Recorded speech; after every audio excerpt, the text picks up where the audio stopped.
Ketahuilah, sesungguhnya kesialan mereka adalah ketetapan Allah. Sesungguhnya kesialan mereka itu hanyalah ketetapan Allah Azza wa Jalla.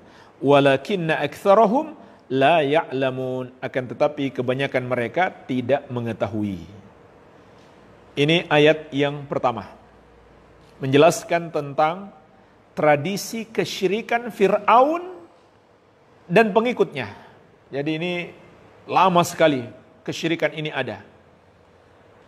Sudah ada di zaman Fir'aun, di zaman Nabi Musa alaihi salam. Kemudian ayat yang kedua, wa qauluhu ta'ala, qalu ta'irukum ma'akum. Mereka berkata, mereka di sini adalah para nabi dan rasul. Berkata kepada siapa?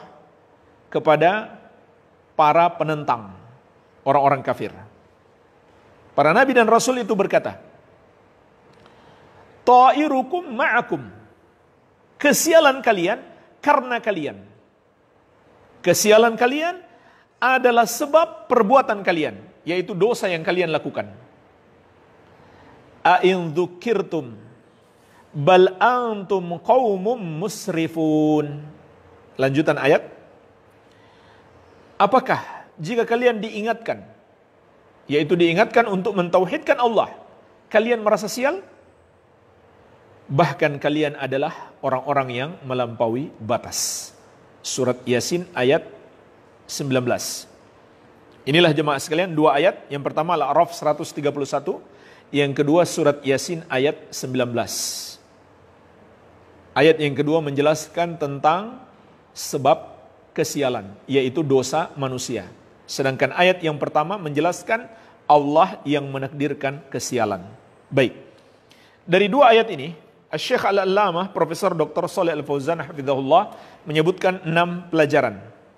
Pelajaran yang pertama, anna tatayyura min amalil jahiliyati wal musyrikin. Bahwasannya tatayyur, takut sial itu termasuk amalan jahiliyah dan orang-orang musyrik.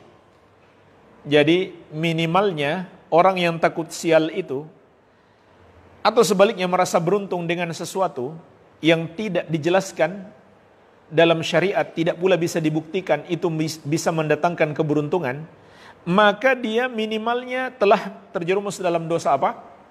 Tasyabbuh, menyerupai orang-orang musyrik jahiliyah, menyerupai Fir'aun dan kaumnya. Oleh karena itu jemaah sekalian, di sini juga ada pelajaran penting bagi kita, bahwasanya menyerupai orang musyrik adalah pintu kesyirikan.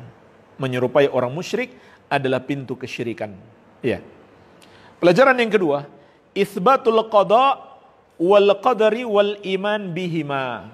Penetapan adanya qada dan qadar dan kewajiban mengimani keduanya. Qada dan qadar. Yaitu beriman kepada takdir Allah, beriman kepada takdir Allah Azza wa Jalla. Karena di ayat yang pertama Allah menetapkan, Allah menjelaskan kepada kita adanya kesialan itu adalah takdir Allah, ketetapan Allah.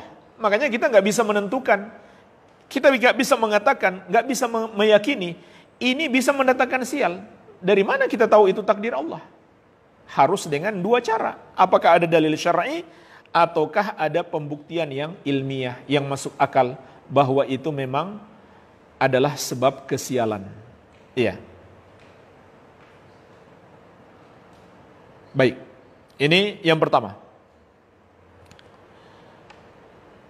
Afwan, yang kedua, pelajaran yang kedua. Wajibnya mengimani takdir Allah Azza wa Jalla. Segala sesuatu Allah yang menakdirkan.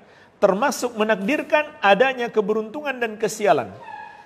Termasuk menakdirkan sebab keberuntungan atau sebab kesialan. Hanya Allah Azza wa Jalla yang bisa melakukannya.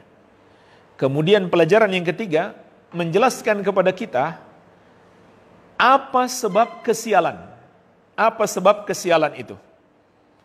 Annal masaib bisababil ma'asi wassayyi'at. Bahwasannya musibah-musibah termasuk kesialan, penyebabnya adalah maksiat dan perbuatan buruk atau perbuatan dosa.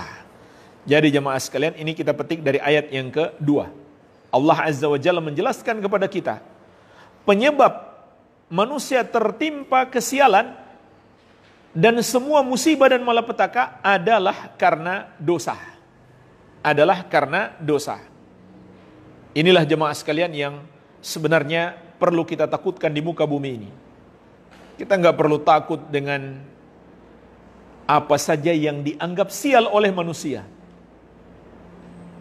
Karena itu semua memang bukan sesuatu yang menyebabkan kesialan. Yang perlu kita takutkan hanya satu saja. Penyebab kesialan dan semua malapetaka, yaitu dosa-dosa kita. Dosa-dosa kita. Termasuk jemaah sekalian, kita juga tidak perlu takut sebenarnya dengan makar-makar, tipu daya, dan konspirasi dari musuh-musuh Islam. Kita nggak perlu takut. Yang perlu kita takutkan adalah ketika mereka berbuat makar, ketika mereka melakukan